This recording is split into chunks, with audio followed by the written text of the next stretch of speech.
Bonjour, aujourd'hui je souhaiterais revenir avec vous sur un nouveau cas pratique du médiateur de l'assurance présenté dans son rapport 2018.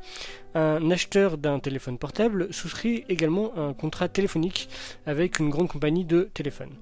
En plus de ce contrat de téléphone pour téléphoner, tout simplement, eh bien il souscrit un contrat d'assurance avec.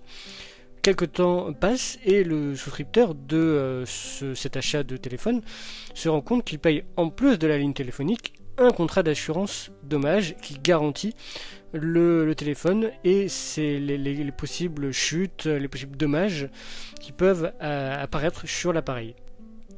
Or, celui-ci ne souhaite pas être assuré, ne souhaite pas assurer son téléphone portable. Et donc il demande à la compagnie d'assurance de résilier son contrat d'assurance dommage qui couvre les dommages qui peuvent survenir à son téléphone. La compagnie d'assurance refuse au motif que celui-ci a bien signé et accepté les conditions de son assurance dommage qui couvre les dommages sur le téléphone. Ce dernier, donc l'assuré, pose la question au médiateur: puis-je résilier mon contrat d'assurance dommage alors que je ne souhaitais pas souscrire un contrat d'assurance dommage au moment où j'ai acheté un téléphone et où j'ai souscrit une ligne téléphonique?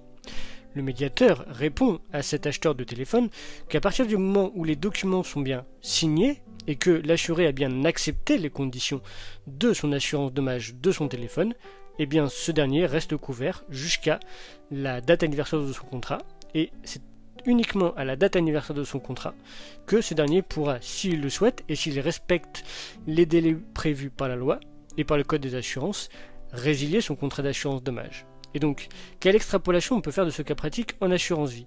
Eh bien, tout simplement que lorsque on signe un contrat d'assurance, que ce soit un contrat d'assurance dommage ou un contrat d'assurance vie, on est réputé avoir accepté l'intégralité des termes à partir du moment où on a signé ce contrat d'assurance.